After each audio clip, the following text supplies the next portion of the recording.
Assalomu alaykum aziz do'stlar, Oskar Vlogs kanaliga xush kelibsiz. Bugun demak koreys tilidan ikkinchi darslikni boshlaymiz. O'tgan safar 10 ta asosiy unlik bilan tanishib chiqqan bo'lsak, bugun shu 10 ta asosiy unliklarni bir-biriga qo'shilishidan hosil bo'lgan 11 ta diftongni o'rganib chiqamiz. Demak, boshladik. Diftong o'zi nima? Diftong bu unlilarni bir-biriga hosil bo'lishidan bir-biriga qo'shilishdan hosil bo'lgan unlilar. Ya'ni masalan o'tgan safar 10 ta asosiy unlilar bilan tanishib chiqqan bo'lsak, masalan a unlisi bo'ladigan bo'lsa, unga qo'shilishdan mana i unlisini qo'shilishdan hosil bo'lyapti e diftongi. Diftong bu ikkita unlini bir-biriga qo'shilishdan hosil bo'lgan unli. Bu ham unli, lekin o'rganuvchiga osonroq bo'lishligi uchun diftong deb atalyapti bu narsa. Mana diftongi. Bu ham unli. Diftongi. Keyingi diftongimiz ya diftongi. Ya unlisiga i unlisini qo'shish orqali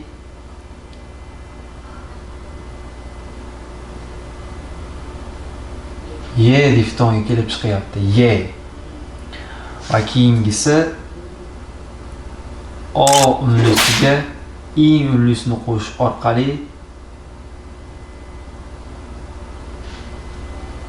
diftongi kelib chiqyapti. Ben bu bilan bu ni farqi, mana bu qisqa deyiladi, mana bu cho'ziqroq talaffuz qilinadi. Tarzda talaffuz qilinadi, cho'ziqroq va keyingisi yo unlisiga i unlisini qo'shish orqali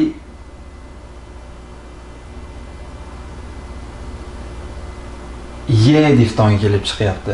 Mana bu ham ye, bu ham ye. Farqi bu biroz cho'ziqroq talaffuz qilishda. Biroq ye deb cho'ziqroq talaffuz qilsangiz, mana shu diftong kelib chiqadi. Va keyingi diftongimiz o diftongiga i diftongini qo'shish orqali v diftongi kelib chiqadi. V. Keyingisi o diftongiga o unlisiga a unlisini qo'shish orqali va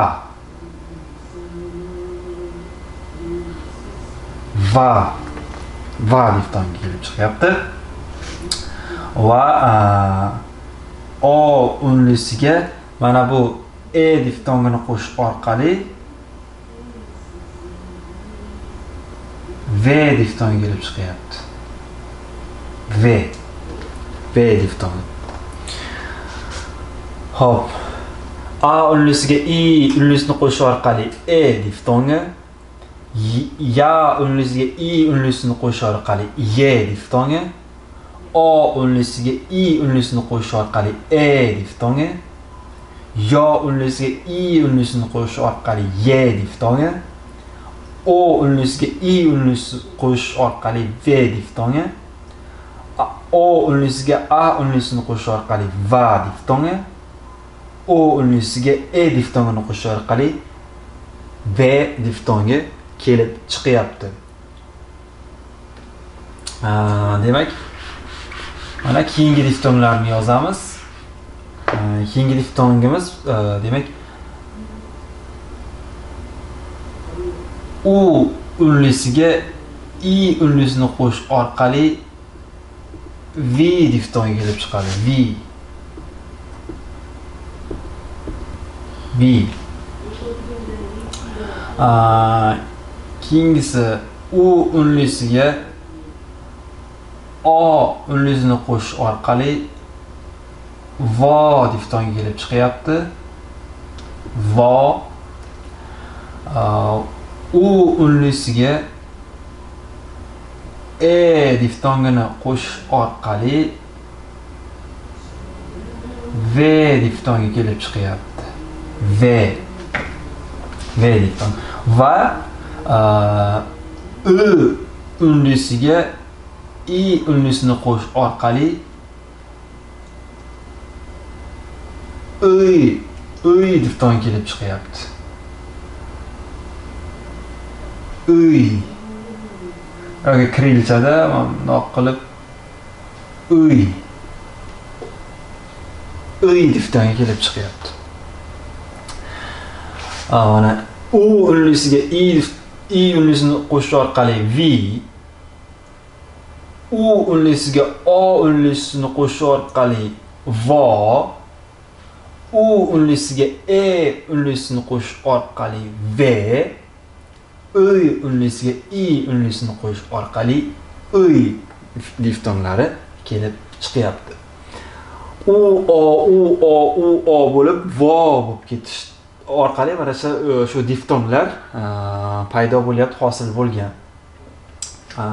Demak, mana 11 ta diftonglarni ham tanishib chiqdik, diftonglar bilan ham tanishib chiqdik. O'tgan safargi darsimizda 10 ta unli, asosiy unlilar bilan tanishgan bo'lsak, bu safar 11 ta diftonglar bilan tanishib chiqdik. Demak, jamini hisoblaydigan bo'lsak, 21 ta unlilar bilan tanishib chiqdik. 21 ta unlini o'tgan bo'lsak, keyingi darslarimizda 19 ta undosh bilan ham tanishib chiqamiz. Va bir narsaga e'tibor beramiz. Hozir bunda barchasida yozmadim. Koreys tilida unli bilan boshlangan so'zni uchratish qiyin, yozishda uchratib bo'lmaydi. Sababi har bitta unlini oldidan mana bunday belgi qo'yib, tumaloq, ya'ni nollik belgisini qo'yib yozish kerak bo'ladi. Har bitta unlini oldidan shu belgini qo'yib yoziladi. Masalan, vo diftongini yozmoqchi bo'lsak, mana bundoq bu belgini yozamiz va vo. Yoki uy diftongini yozmoqchi bo'lsak, uy. Yoki bo'lmasa v diftongini yozmoqchi bo'lsak, yoki bo'lmasa v. Yoki bo'lmasa va.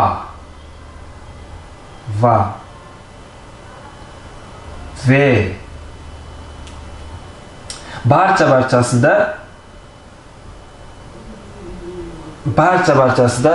mana bunday belgi qo'yilib yoziladi. Unli bilan boshlangan barcha so'zda mana shu belgi yoziladi. Undosh bilan keyingi darsimizda undosh bilan ham tanishib o'tamiz. Undosh bilan agar so'z boshlanadigan bo'lsa, bu belgi qo'yish shart emas, lekin unli bilan boshlanadigan koreys so'zlarini boshida albatta bu belgini qo'yish shart bo'ladi. Demak, mana bugun unlilar bilan ham to'liq tanishib chiqdik. Umid qilaman barchasini yozib boryapsiz va o'rganyapsiz. Demak, keyingi darsimizda undoshlar bilan ham 19 ta undosh bilan ham tanishtirib o'taman. Demak, o'qishda harakatimizni yanada yaxshilaymiz va koreys tilini oson o'rganamiz. Koreys tilida demak, sekin-sekin, asta-sekinlik bilan harflardan, alfabetidan tortib grammatikasigacha pog'ona o'rganib boramiz. Demak, albatta o'zingizni ehtiyot qiling. Keyingi darslarda ko'rishguncha deb qolamiz. Omon bo'ling.